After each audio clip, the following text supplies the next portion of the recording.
Let's just say, welcome to another predictable revenue case study. We've got a couple of customers from our coaching side on. Maybe do a little quick round of introductions. We've got Aaron Ross here, obviously. We've got Bob Donnelly. You're the CRO at Kemberton. Yes, I am. And we've got Alex Belingit, Sales Development Manager. Did I nail it? Nailed it. I'm very happy. Bob, I wonder if you could kick us off and just tell us a little bit of the history here. Yeah, so Kemberton's a pretty small company. I started here a little more than a year ago. And, as a small company, one of the things that we knew we were going to need to do is to invest in a sales development function for the organization. For us, the thought of hiring expensive salespeople that had a network that were all over the country to be productive was a non-starter. I mean, just from an expense standpoint, and plus it was just very inefficient. So again, we knew that we needed to develop an inside sales force that could find the opportunities for us. So we started that probably in August or September of last year. And, first time that we ever tried to do something like this. So we actually enlisted Aaron and his team to guide us along the way. I mean, so literally, if I go back, I read the book Predictable Revenue. And my boss then actually said, well, why don't we just give this Aaron Ross a call and see if, maybe he can help us out. We're like, that's a great idea, right? So, and that's kind of what we went about doing, just to kind of get us pointed in the right direction. And, again, as this was the first time we were doing it, we were hiring new people. We were trying to kind of get everything together. We stumbled a little bit at first. We just didn't really get out of the gates not as quickly as I thought, I guess, but realistically, I think we did fine. So, we made mistakes, but we learned from every mistake we made and we improved upon it. So now that we're sitting here in September of 2018, about a year later, and we've got a full functioning inside sales organization that's hitting the metrics that we've established for them in terms of lead generation, I couldn't be more happy. So. That's phenomenal. And obviously, why you're on the call today. Yeah. Can we talk about the initial team? So what did that look like? Yeah. So, again, my team was always going to be a manager and 3 SDRs, right? That we talked about. But, we tried, again, like I said, I just got to the company a year ago. So we tried to kind of plug in some of the pieces that were kind of already in place and just figuring we can kind of jam that square peg into that round hole and make it work. And it just didn't work. We actually thought in the beginning, in terms of hiring, we would go outside and try and find people that had experience, running or working in an inside sales organization, selling by phone, those types of things. But, what we really found out from that perspective is, we were trying to kind of get this up to speed for our business, and they didn't really know our business. So we pivoted and said, you know what, let's take a look at some of the folks that are working in our operations organization today. The reality of it is they're all used to using the phones, getting on the phones and tracking down insurance companies, patients, whomever, to get what they need done. So that's, kind of half of the battle. They're not afraid of that. Plus they know our operation, they know our organization. So a little bit about the sales tweaking is all we really needed to do from that perspective. And that turned out to be where we really landed from an organization. So Alex and all 3 of the SDRs were all former operations people in the Kemberton organization. And honestly, from an organizational standpoint, it's helped out another way in that it's a step up for them to kind of hit there, and they're seeing their peer group get promoted and have a different job and things like that. So it really kind of worked out from that perspective as well. So, creating a career path for people. Yeah, exactly. Right. A happy accident, as you said. Yeah, just riffing on Aaron's painting in the background there. You call my painting a happy accident? No, it's happy little trees. That's the famous Bob Ross quote. Is like there are no accidents. Yeah. There are no mistakes, just happy little accidents. True. Yeah. So what were we doing before predictable revenue? So there was nothing. Okay, so we had no sales organization and no marketing organization when I walked in here. It was basically whatever they sold was based on a relationship that went So, I mean, again, this was a startup company, right? So $8 million in revenue. So we're not talking about a large organization. And there was basically one person who was in sales. There was one person who was quote unquote the inside guy, but there was no methodology, nothing. And it was, basically let's beg a few people to do business with us was the sales model. So we actually went in and, kind of created a new sales model as well for the outside team in terms of the way we're going to work opportunities, work deals, and things like that. Created a marketing organization from scratch as well, websites, and we're starting to develop content and things like that Alex and his team are going to be able to use as part of their cadences and things like that. So everything, like basically before we got in here, there was nothing for all intents and purposes. Gotcha. And what made you, I mean, obviously you're a customer now, so what made you decide to use predictable revenue? The book. I just happened, so honestly, one of the other, so LLR is our private equity firm, and one of their portfolio companies is Frisia. I'm not sure if you know them or not, but yeah, do you know? Yeah, I talked to them because I think Larry from Agility was over there as well at one point at LLR. Yeah. So Frisia actually turned me onto the book. Right. They said, if you're going to, because I talked to them about their inside sales organization, and how they got it going and what mistakes they made, what they would do different and things like that. So I read the book and that's how we got hooked up with Aaron. Perfect. And so you read the book, you decided, hey, this is a model that we wanted to build. And then what happened? And then we just set out to build it. Right. Because again, we had this little lump of clay that we got to mold. Yeah. And, and again, and I think the premises of, and hopefully I'm going to be quoting the right book, but the premise of the book is, the things are changing the way people deal with people, right? It's fast. It's, again, you need to kind of get to the point, get to the people, be direct, and honestly, and not, people don't have as much time for salespeople to, kind of waste with them in meetings and different things like that. So, again, that's why, and I think the other premise of the book, honestly, and I might have had that one wrong, but is outside salespeople are really bad prospectors and they're very inefficient, right? And honestly, I've known that from the people that if somebody's working a deal, they're not prospecting. The claim was salespeople shouldn't prospect. Exactly, and they're really bad at it, and it wastes a lot of time. Right. So that's why, this organization was going to get warm leads. And that's kind of what we wanted to kind of build out as we move forward. I don't know if I explained that very well, but that was kind of the thinking behind it. Mm-hmm. Yeah. So that's what you're hoping to get out of the engagement with us, was to build that team. Correct. Gotcha.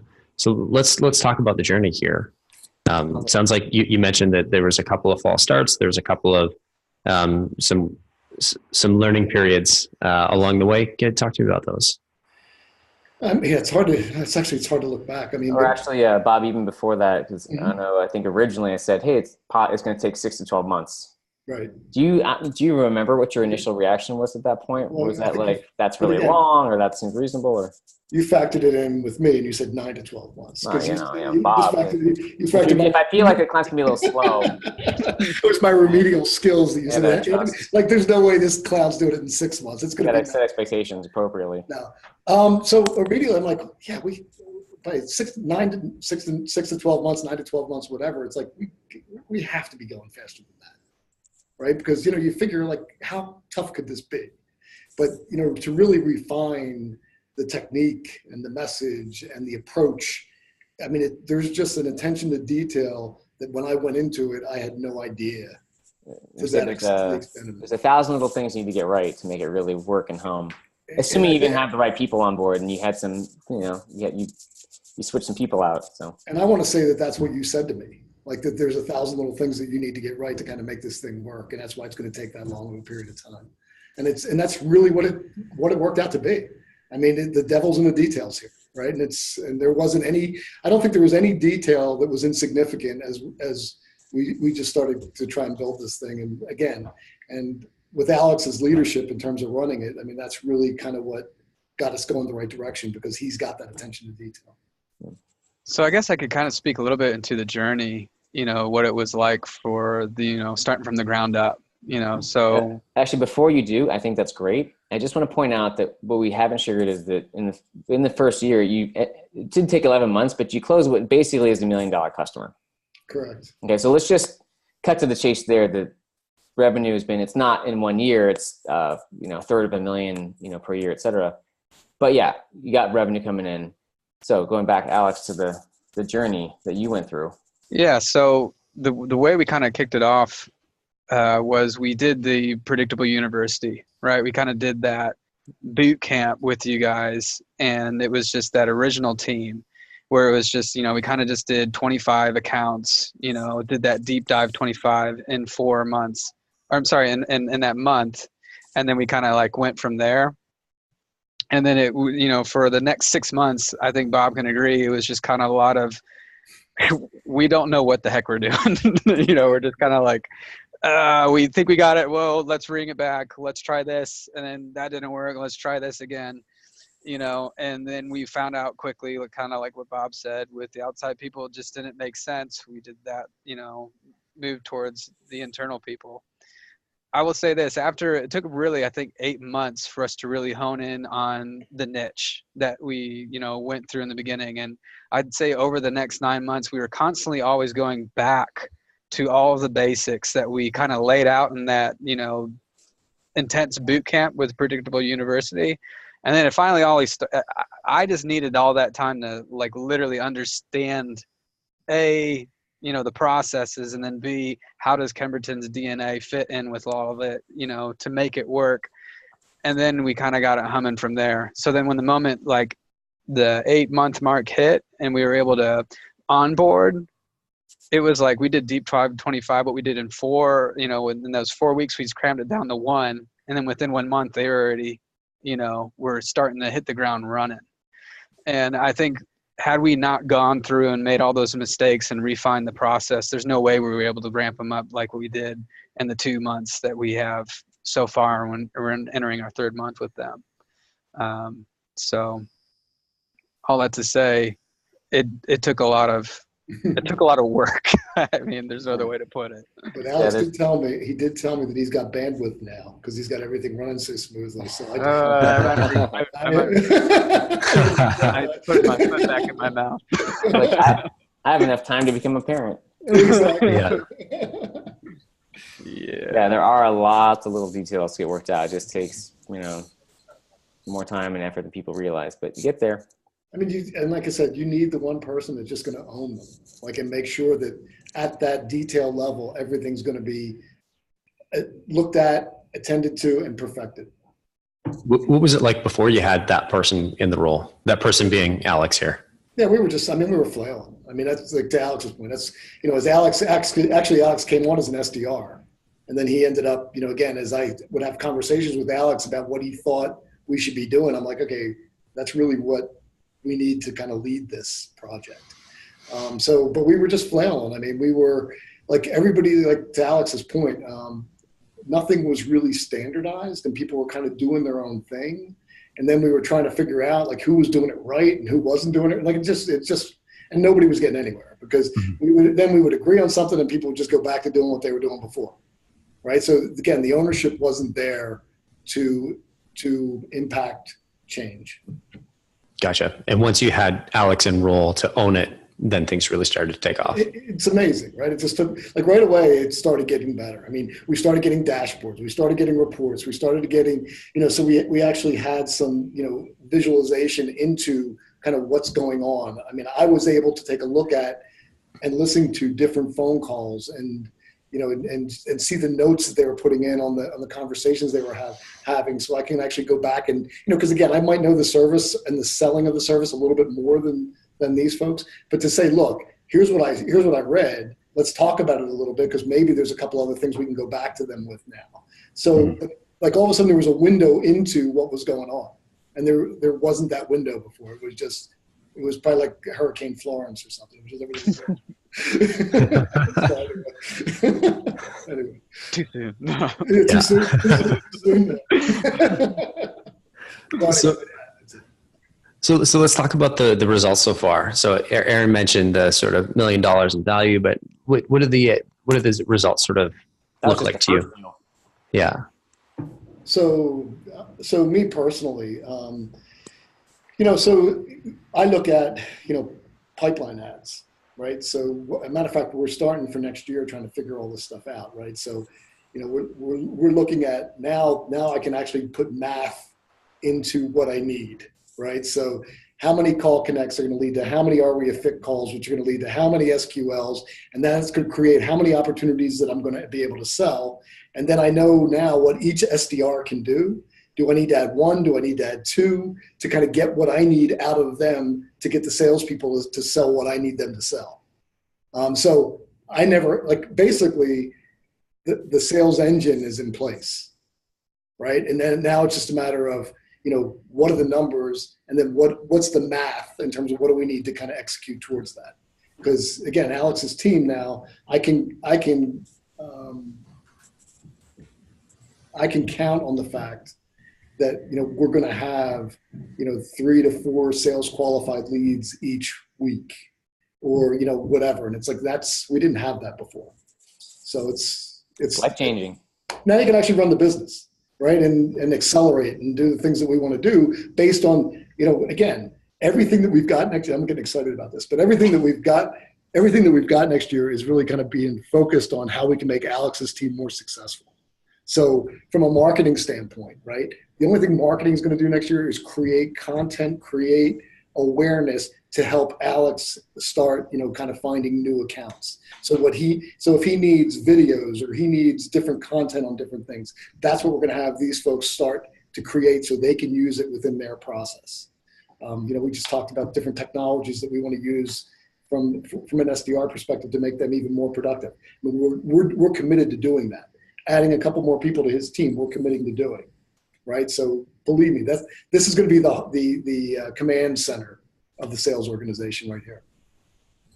I'm excited about it. I'm really excited about it. Must be pretty fired up, Alex. Oh yeah, totally. Love it. So, I'm picturing you on the bridge of the Enterprise, just surrounded by. It's exciting. Yeah. So let's talk about some of those the deals that have closed. We've been working together for about a year now. We told you 9 to 12 months or 6 to 12 months. We're about a year in. What sort of value are we talking about? Okay. So, Alex, I'll tell you what, why don't you talk about just your experience with Bronx Care? Right? Yeah. Because you started that deal yourself as an SDR, I believe. Yeah. Right. It was right when we really started to nail the messaging. I could tell you, like, when we started, and this is just Aaron, you and I can talk because you're the one that straight up looked at all my emails, looked at all the stuff we built, and you're like, nope, you got to get rid of that. You got to get rid of that. I literally had like 3 paragraphs of stuff. Like, no one's going to read that. Right when we got straight to the point with like social proof, tangible result, it was right where we nailed this customer, where it's like, went to the process, went up high, got referred down to his boss, got referred down to another one, to the guy underneath them. So, and it was all of our messaging, all just 3 lines is all it took. And it was just being pleasantly persistent. The guy confirmed, he canceled on us 2 or 3 times, and it took probably well around 22 touches by the end of it. And I finally caught him. He's like, oh yeah, you're that guy. You're the auto work comp guy. I'll tell you what, I hate my vendor right now. And he's like, you guys, this is great timing. I'm like, all right, great. Here, I just got a couple questions. 1, 2, 3. All right, great. I'm going to get you lined up with, and then we just went from there. Went straight in. Then the sales rep got involved, and then, from that point, then we just took it around with it. It took a while to get it done. But Alex had it teed up for us. Yeah. And honestly, one of the rare things in our business is when there's a vendor in there that we actually get to replace them, right? Because it's usually when a vendor's in there, they stay in there, and typically our best prospect is in-house. They do it themselves. So that was amazing. That was kind of the first one where they actually had somebody doing it. Alex caught the guy.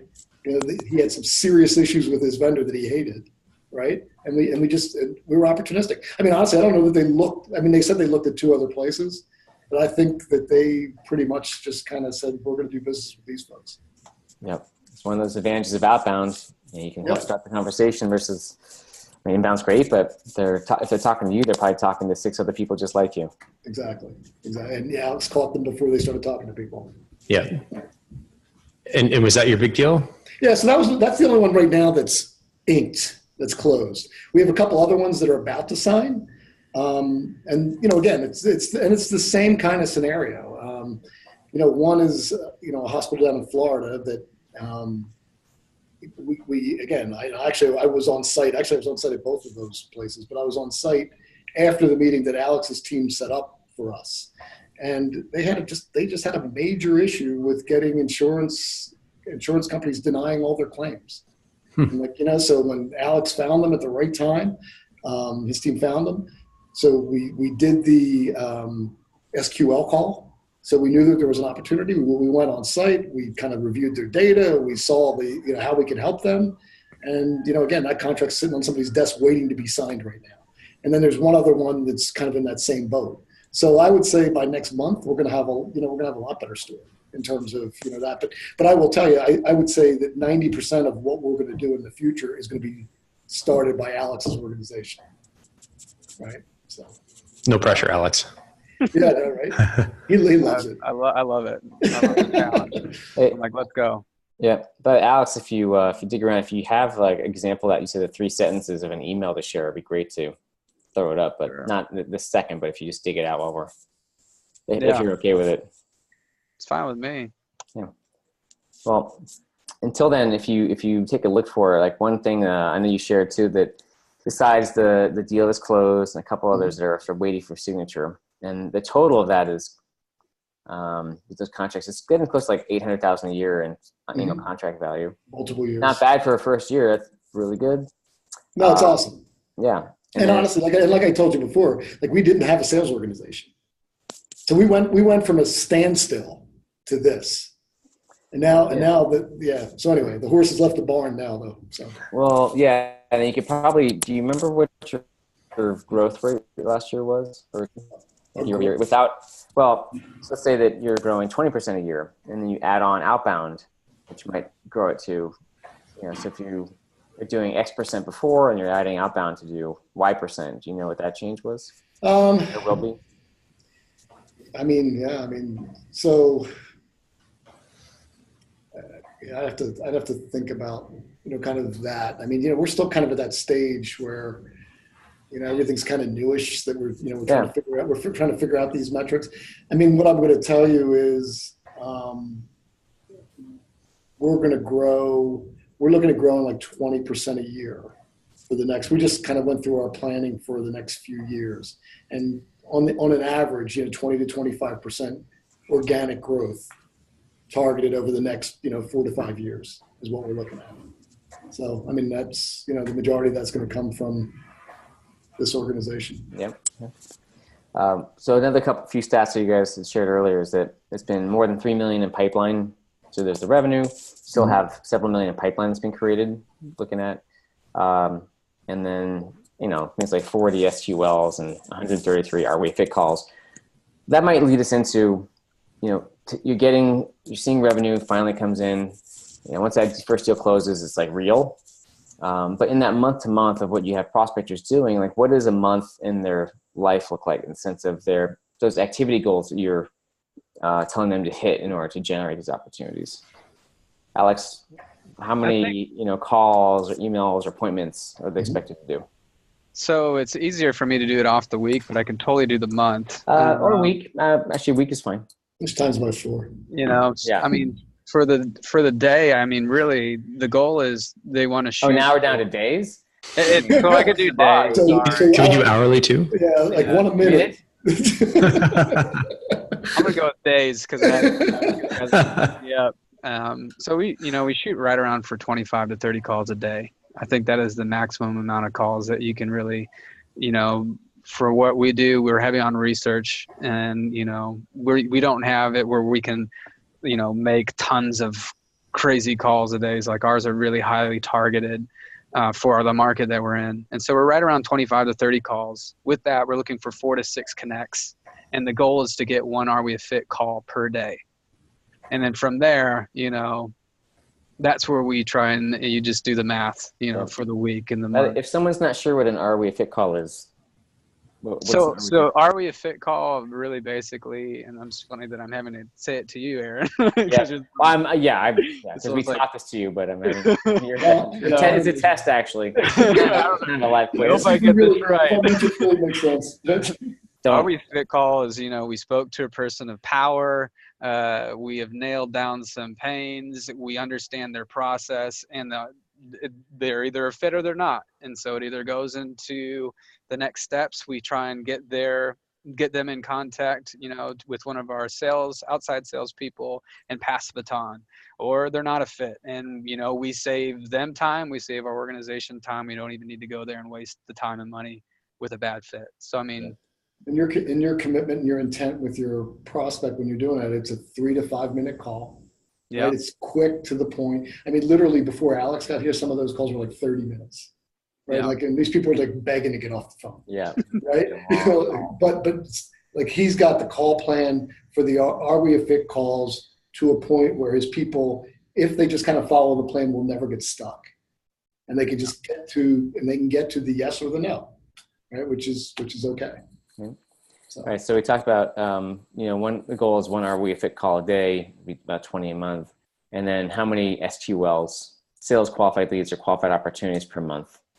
4. So we go for 4. So basics, 1 out of every, 4 Are We a Fit calls will, turn to an SQL. Do you track how many sales appointments, discovery calls get set? Totally. That's what the SQLs are. Oh, okay. So SQL. Gotcha. So where we need to go now, Aaron, with that is we need to track opportunities that actually arise from these. Mm-hmm. Right. So now that we've got the sales qualified, that call, what is an action? Where do we actually get on site, collect data, put the business case together to get the deal done? So I want that metric, and then obviously what signs after that as well. So those are the things that we're working on to add. Yeah, that's great. And I know that for some people who might think, well, 4 sales qualified leads a month doesn't sound like much. But again, these are multi-$100,000 projects. It's, it's sort of the niche. The goal, that number can be up or down, but that seems like where you guys landed. And so far it's working for you. 4 per rep. 4 per SDR. So it's 12.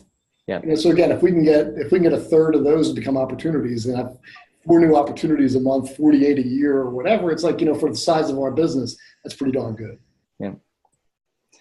So, okay, you've seen revenue, it's working. What else? How is this otherwise? You already talked about how now it's enabled you to think about how to invest and create some more growth for next year. But is there anything else that's changed the way you think Kemberton, the way you think about Kemberton? You did mention too. There's the career, more of a career path for people, like other besides just revenue, other effects that you might have seen from doing this. I don't know, Alex. You want to take the first crack, and I'm processing the question right now. Okay. I'm trying to think. So the easiest, I guess the most obvious answer for us on this, it's really changed the way I'm building my sales organization out. Right? It's just because I really thought going into 2018 that I would probably hire 2 or 3 more outside people next year. Right? And based on, again, what we talked about a little bit earlier in the call, there's no way I'm doing that. Right. So if anything, I'm going to put more into Alex's team to generate more of the opportunities, because, our sales process itself is kind of, it's really, there's not a lot of steps. So the reps have a lot more bandwidth than they have now. So in my traditional jobs that I had before this, maybe they can handle 6 to 8 opportunities. Here, I think they can handle 20 to 25. Right. So until they're busting at the seams and they can't handle anymore, right, we're just going to keep feeding them from that perspective. Yep. So we're replacing the need and expense of bringing expensive outside people with the inside folks to just kind of drive that. So. Yeah, by not hiring 2 outside people who may or may not have worked out, you probably saved yourself God knows how much time and hundreds of thousands of dollars. And to your point, it's, and then like in 6 months or 8 months, if one of us has buyer's remorse or whatever, then you're back in the same boat, right? So, no, this whole sales model's changed because of this. Yeah, right. Well, speaking of, so All right, there's people watching. What kinds of advice would you give to people watching this case study, this video, right? Either I'm thinking about doing outbound, or I've got a team, like lessons learned in going through this. I mean, so to me, if you haven't done it before, it's like, honestly, talk to people that have done it before and done it successfully, right? Because we got to where we got because, again, we spent a lot of time with the one portfolio company and really talked about how they did it. We read Predictable Revenue. We did a lot of things with Predictable University to try and figure some things out. But other than, and honestly, and we kind of struggled a little bit anyway. Without it, we would have failed, right? So like talk to the people that have done it before, right? Would be probably my biggest thing. And then like what I've been saying is find that person in your organization if you're not that person, and I was not that person. One thing I'm smart enough to understand is I wasn't that guy. But find that person in your organization who's going to own it and just get down to the nitty-gritty detail level to make this thing work. And work closely with that person, because Alex and I do work closely together to try and figure these things out. But he's the guy, not me. Yeah. I will say something that really worked for Alex is not only did he work in your company first, so he really knew it, but then he also did the prospecting himself first before managing it. And that's the kind of, if you do look for a manager type, like I just think it makes a big difference when you have someone who's willing to do the work themselves as well and doesn't just want to manage without doing the work themselves. That was really what my voice is going to be, Aaron, is I think you really need someone that, you got to leave your ego at, put it aside. You really got to come in and be teachable and be open-minded, because I've observed other people and it just was like clashing. It's like, if you don't really have that open mind and that hunger to learn and actually do the homework, it's not, what's the point, right? Why are you doing it? You really got to be fully all chips in, like bought into it. You don't need to go halvesies on it. And then, you get frustrated and you're like, it's not working. Well, it's like, well, you're not sticking to the process. You're not doing your work. You're not doing your homework. So it takes time, persistence, and it's not going to happen overnight just like that, So sorry, Bob, I think I might have interrupted you. No, you didn't at all. I couldn't have said it better, Alex. Also earlier, sometime you had a biking metaphor I liked a lot. Remember that one? Biking metaphor, yeah. Where I felt like I was jumping on the bike, I was pedaling, and I'd flip over it, and I'd just get all scraped up, and I just kind of had to get back on the bike and try it again as many times. I also thought you included you get your head smashed. And you had to there's one. Yeah.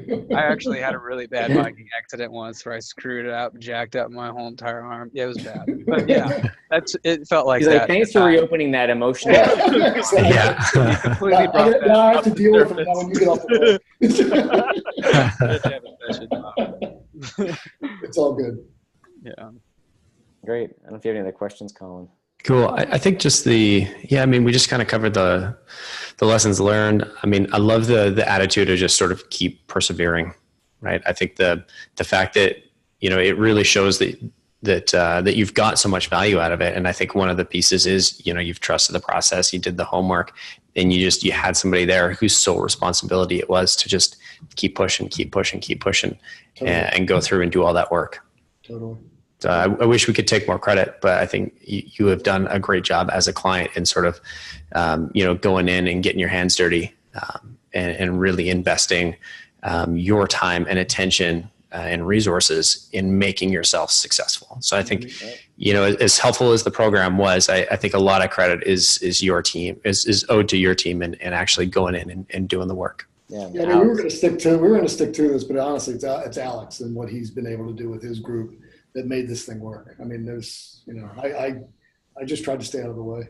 Well, it's, the only thing I have to add is like, you guys kind of gave us the wheel. Like, why would you need to reinvent the wheel with the playbook? Essentially, you'd be surprised, actually.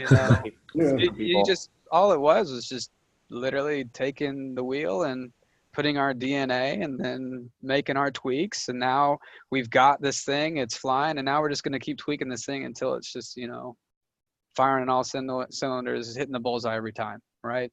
So. Right on. Awesome. That's great, guys. Thank you so much for sharing. This has been phenomenal. I feel like, I really get to know you really well through the whole process here. So Thank you guys for everything. congrats on all the success. Yep. And We're rolling. We're rolling, baby. 2019 is going to be even better. I can't wait. you betcha.